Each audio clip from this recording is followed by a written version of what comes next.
I just want you to do me a huge favor, because this is a serious moment for me, and what makes this moment serious for me is that I'm sitting in a room of people who have the ability to make their dreams become a reality. And we live at a time and live in a country where we can make that dream a reality. And you have to understand that there are times that I speak, for instance, in prisons, and I'm talking to individuals who will spend the rest of their lives in prison, and they don't have options. They don't have a lot of choice. That what I do when I come in is I provide a sense of hope, and I provide some inspiration, but I'm not able to help them to bring about the change that they want to see happen.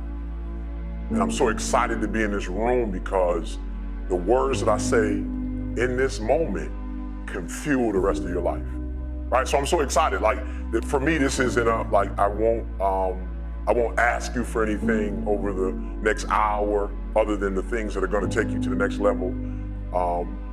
But I'm excited because when I leave, I literally have, we may never see each other again, but I have the ability when you walk out of this room to make you operate in a way you've never operated before. And once you do that, because I know if you're in this room, I know there's something special about you, that once you leave this room and you go from 70 to 120%, there are gonna be some things that happen in your life that didn't happen before, not because you didn't have the ability. So this is not an ability room. Like, we're not talking about ability, we're talking about activating this greatness that's in us. Your abilities are your abilities. I'm not gonna be able to help you to do anything that you do better. Like, I'm not gonna be able to give you a gift that you don't have.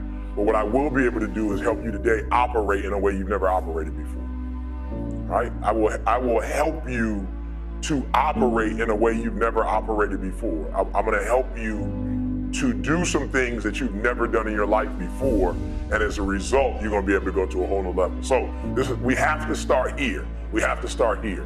Just write down those things, 1 or 2 or 3 things that you have to desperately get done before this year ends. It's desperation. I don't have a choice. I don't have an option.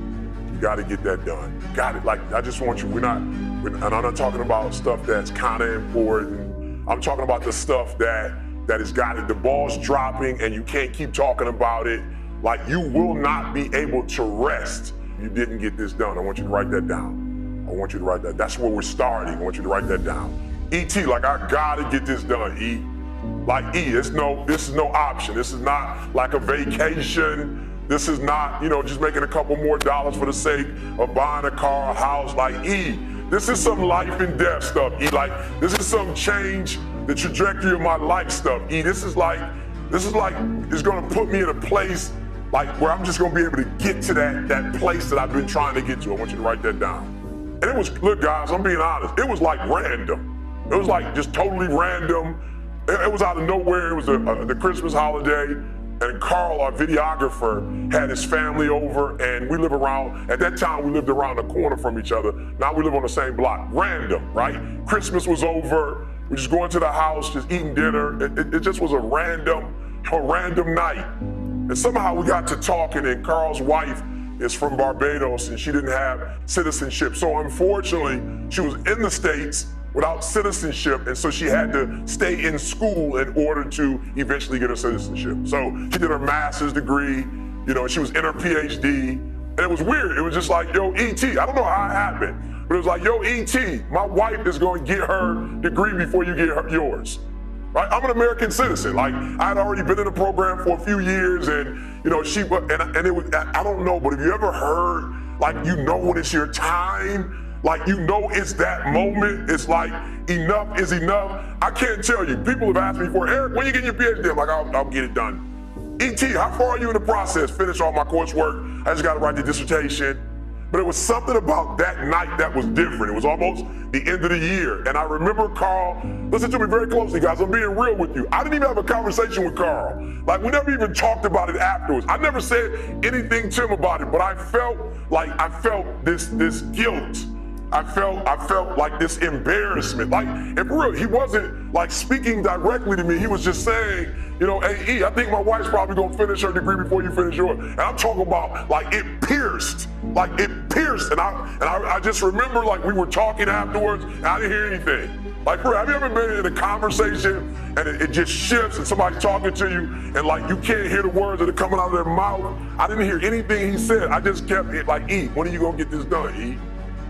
Like, yo, E, are you ever going to finish this? And it's not about a degree, but are you ever going to finish this? Like, are you going to get it done? And I remember excusing myself, like, all right, Carl, hey, great time, love you guys, gotta go, gotta get up in the morning. And I'm telling you guys, it's not even a 5-minute walk and it felt like an hour. All I could think about when I was going home was like, enough is enough. Like, I'm through. I'm gonna get this done. Okay, just help me out. You're in the room. You ever had that enough is enough moment? Raise your hand for me. You had that enough is enough moment, right? So I need you to be there. Like the next 30, 40 minutes, I need you in that space. That enough is enough. I'm not dumb, like I can get a PhD, has nothing to do with that. It has everything to do with the fact that I just didn't say, all right, this is the year, right? And so that thing you wrote down, I need you to do me a huge favor. I don't know if you have a pen or a piece of paper. I don't even know if you can do this on your phone, but I want you to kind of put a year next to that for me. Put a year. I want you to just put a year on that for me. Like, don't make up, like, don't do it for me. Just a real number. Just give me like a real solid number, right? And I remember saying to myself, like, yo, if we come back next year for Christmas and your family's here, I remember saying to myself, we come back this time next year, I'm gonna be Dr. Thomas. We come back to your house next year. As a matter of fact, I will pay for your parents to come. Like, I want to reinvent this whole like scenario again next year. Like, I want everybody here. Let's do the same meal. Let's sing the same songs. Let's Twilight Zone this thing out. I want it to be exactly like it was, except for this time, I want you to say Dr. Thomas. Like, this is going on in my mind. I'm not having a conversation with anybody. And I'm saying, like, this is it, guys. This is it. So I put a date on it. I put a date. I said 2015. 2015, we're not going to have this conversation. 2015, this time next year, I'm finished. It's done, right? Good. So now I need you to do me a favor. I need you to put a month next to it. Yeah, I need you to put a month next to it now. You got January all the way to December. I need you to put a month on it for me. Give me a month. Yeah, I need you to put a month on it for me, right? Right now, as you're writing the month down, what I want you to think about is, okay, so write this down too. I'm sorry. I know you came to listen, not do a lot of writing. I apologize, but I really need this. I really need this. I really need this. I really need this. I need you to write down 3 people you love next to those goals. 3 people you love. Just 3 people. Right? Give me the name. Write the names down. I don't put son, mom, and give it to me, give it to me, give it to me, give it to me, right? Write their names down. Now, this is what I need you to think about. What I need you to think about is how this goal or these goals will revolutionize their lives.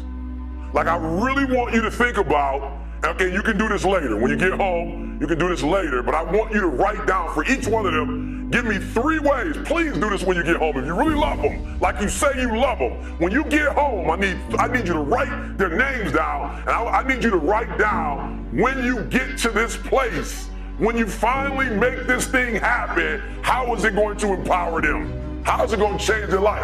And all I can think about is, wow, if I get this PhD, like I can just like change the zeros.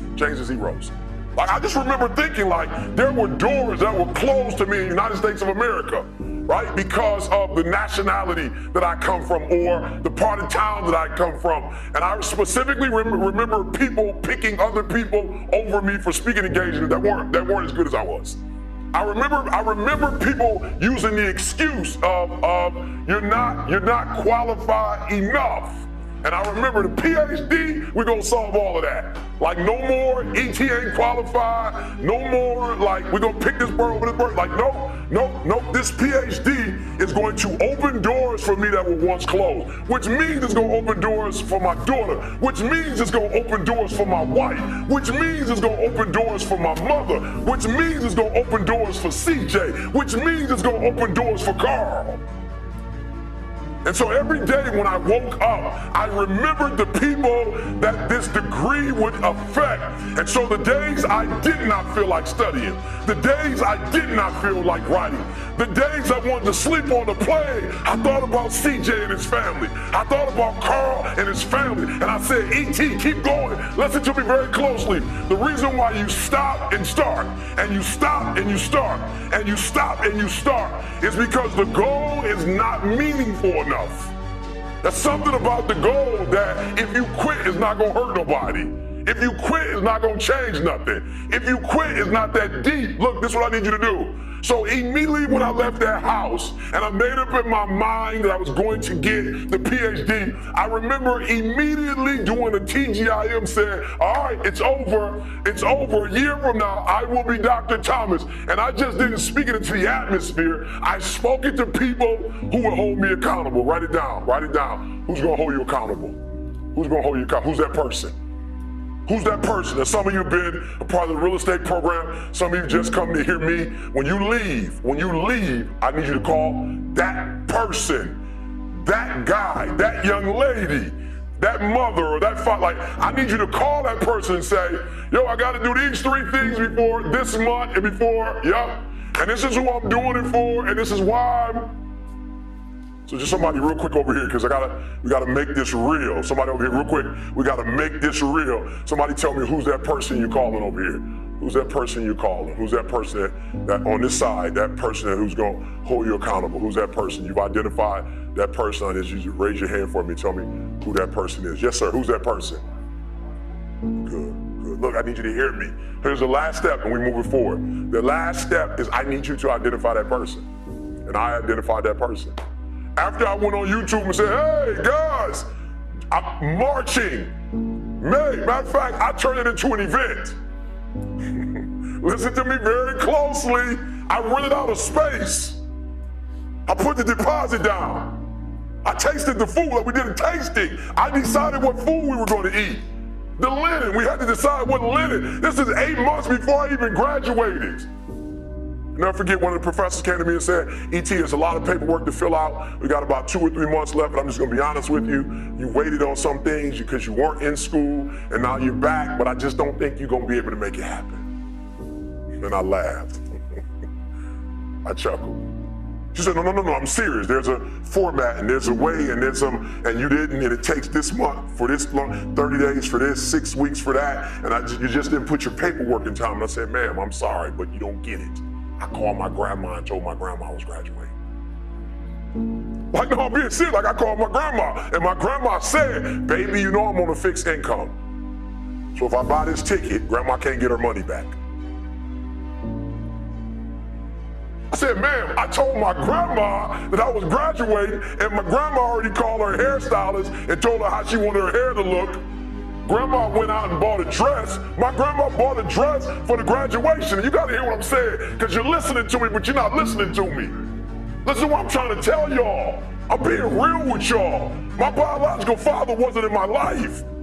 Hear what I'm saying? My mother hid from me who my biological father was, yet my grandmother's always been in my life. That don't go together. My grandmother said to my mother, if you want to hide the identity of his father, that's cool, but you can't take my grandson from me. And so ever since I've been a kid, my grandma been to everything. She's never missed anything. And when my grandma called, she said, you better make sure you graduate, baby, because I'm coming. And so what I'm trying to tell you is, I didn't get the degree to get the degree. I got the degree because I called my grandma. I'm trying to tell you the reason why you're not doing it is not because you don't have what it takes to do it, not because you don't have the ability to do it, but whatever it is you say you're going to do, the meaning is not strong enough. Somehow the meaning is not strong enough. You've not put enough value in it. You don't have enough skin in it. You played around with it so much that you don't have nothing to lose if you don't do it. What I'm telling you is, you got to create the type of scenarios, not the goal, the type of scenarios that if it doesn't work, you lose everything. And because you cannot lose everything, you got to make it happen. Glenn came all the way from Australia. You can't plan your graduation in 2 weeks. You can't buy a ticket from Australia and then call somebody and say, Glenn, it's not gonna happen now. Was that a refundable? Did you get a refundable ticket?